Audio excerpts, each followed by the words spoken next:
Happy New Year, Capricorn. Welcome to Starchaeology Tarot. Today we are going to see what is up in February for you. What's your current situation? What's your greatest obstacle this month? And what the divine guidance and wisdom is. If you have a specific intention, please focus on that now as I shuffle. And if you're seeing this video, it's because there is something in here that is meant for you, and your guides have led you to this reading for a reason. Whatever resonates is the thing that is meant for you. What doesn't is not. This is good for Capricorn, Sun, Moon, Rising, and Venus.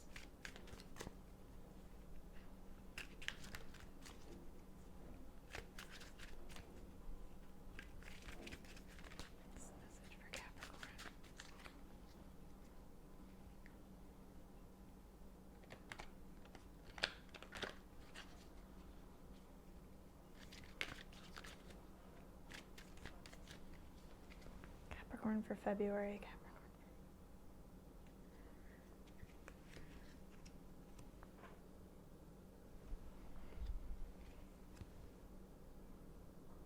So we have the Wheel of Fortune. We have the Four of Swords. And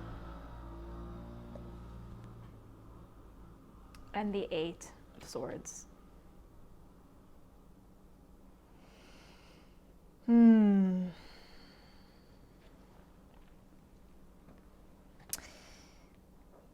Capricorn, February,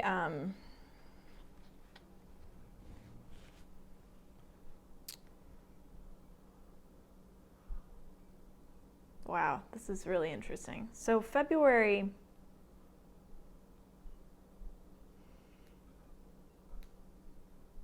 you're a little bit in limbo. It's almost like your destiny in February, your next steps, your path moving forward is fully in the hands of destiny, of your fate. You have done everything that you could possibly do at this point, everything that's within your control. And your obstacle at this moment is resting. Your obstacle is actually stepping away,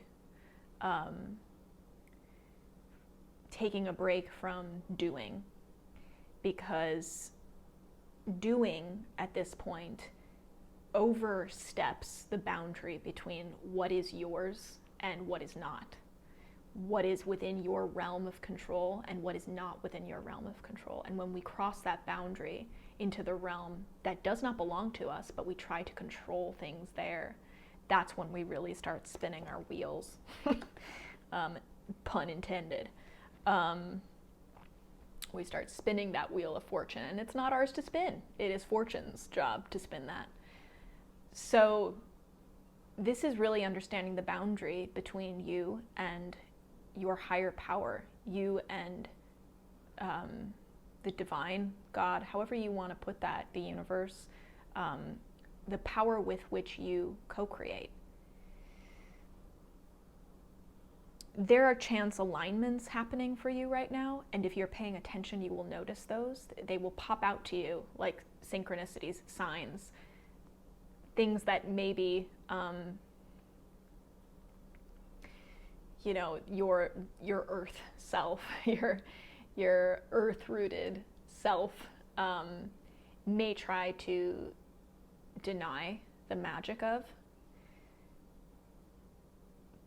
but the magic is there whether you acknowledge it or not. And in fact, if you do acknowledge it, if you choose to notice it, if you choose to pay attention to it, that's direct communication from higher power to you.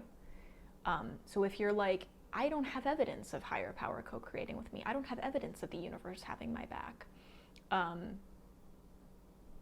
how do you think the universe communicates to you that it has your back?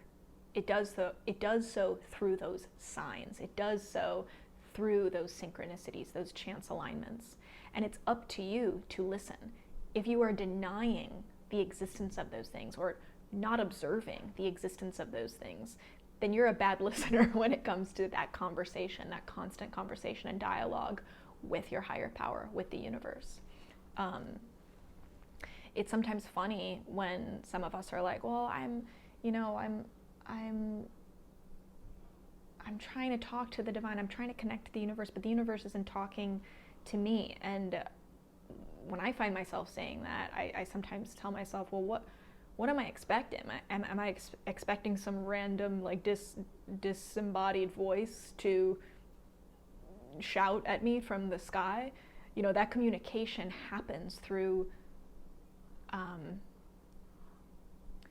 the small details of our lives. It's finding those connections, finding that living poetry every day. So you are in this time of chance alignments, of signs, of synchronicities revealing themselves and helping to steer your way. It could take you 180 degrees this month. That's Wheel of Fortune is like things can change on a dime, because that is often what happens when fate and destiny intervene, because it doesn't matter where you are. You're fated to do something, you're destined to do something. The universe will make sure you get to that point, no matter where you are. The universe will intervene no matter where you are. And you could be really facing a different direction and it doesn't matter. The universe, fate, intervenes when it intervenes. It catches you in that state, regardless of the state that you're in. So your job here, again, Four of Swords, is to rest here. It is to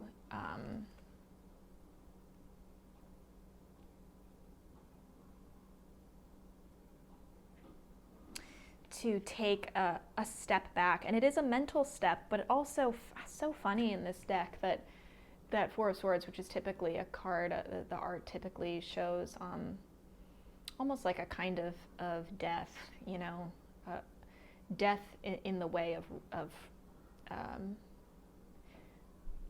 the resting feeling of death, the peace of death, like experiencing death within life. The art here really, really is quite different. We see this fortune teller with a crystal ball, which is very much Wheel of Fortune energy. It's like saying rest because your fate is in someone else's hands. Listen. Rest because it's time to listen. Rest because it's time to receive from a power that maybe you don't completely understand, and you don't have to understand it. You just need to be receptive to it. So that might be communicating to you. You might find opportunities coming to you, people reaching out to you, things that just are like, how did this happen? And you don't need to figure out the how, or you don't need to overthink it.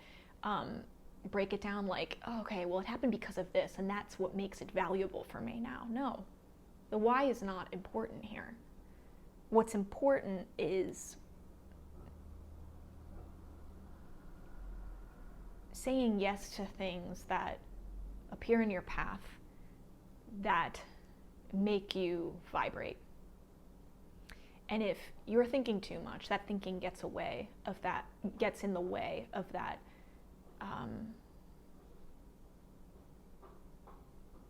that resonance, and you might not feel that resonance, feel that vibration if there's too much happening up here, which is why it's so important to take a mental rest, to mentally reset, take a step back. The biggest advice here is that, I mean, we have the Eight of Swords, which is like too much thinking about it too much is going to isolate you, it is going to restrict you, it's going to trap you. This could be a prison of your own making, in your own mind. If you try to control things that you can't control. Because controlling things that is outside, again, that are outside of our boundaries of control, within our realm of control, we're not actually doing anything. We're just thinking we are. It's like, let me think through these hypotheticals, if I think enough, if I worry enough about something that is not even existing in my world, I don't have any action to take, but I feel like I'm productive because I'm thinking about it so much. it's like we feel like we're accomplishing something, but really what we're doing is just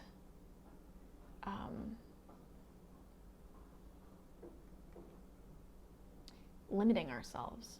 We're just tying ourselves up and trapping ourselves in conclusions that we make here before we even have experienced anything in our reality. This reality becomes more potent and real to us than the reality, the living reality that we are actually physically in. And that's when things can really become limiting, restricting, isolating. That kind of restriction just begets more restriction. And then it's almost like thinking too much, trying to solve things too much that are outside of your control, actually keeps you from your own destiny. That's the one thing that can get in the way of your fate. So if you know deep down, and Capricorn, some of you really do know, you have that feeling, you have that innate wisdom, like, I know that I'm destined for this. Or I don't have the specifics of how, but I know that this is what I need to do. I know this is my path. Maybe you don't even know the destination, but you know your path, and you're like, how do I get on that path? The thinking of the how and the why is really the only thing that can keep you from that, because that is the definition of destiny. That is the definition of fate. It's like surrendering to the knowing of it.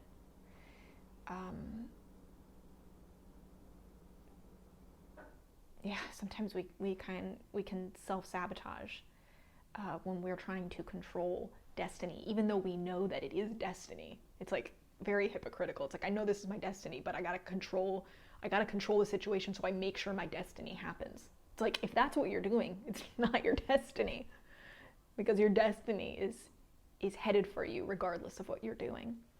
It's about surrendering to the path, not obsessing over how you perfectly pave that path for yourself. Like, it's not about like figuring, everything has to be perfectly right for my destiny to happen.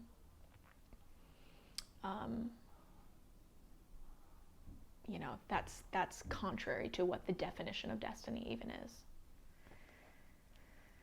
So keep that in mind this month, Capricorn. Surrender to your destiny this month. Surrender to that higher power, the universe, the unifying force, love, whatever it is that you call it, the power with which you co-create here. You are very powerful. There are many things within your control, but you aren't all powerful. You aren't in control of everything. And this month may teach you the importance of sharing that power, sharing that responsibility, that control, that direction and attention. Wishing you all the best. Please consider becoming a patron. The link below to my Patreon, you can support this channel for a few dollars a month, and it will just help me help you better. It would mean so much to me. So please check out my Patreon if you'd like to book a personal session with me. You can also do that in the links below at my website. And please like, subscribe, share this with anyone you think needs some support right now. And feel free to comment below and open up to me in the comments. I love hearing from you, love connecting with you. And as always, I'm rooting for you. I'll see you next time.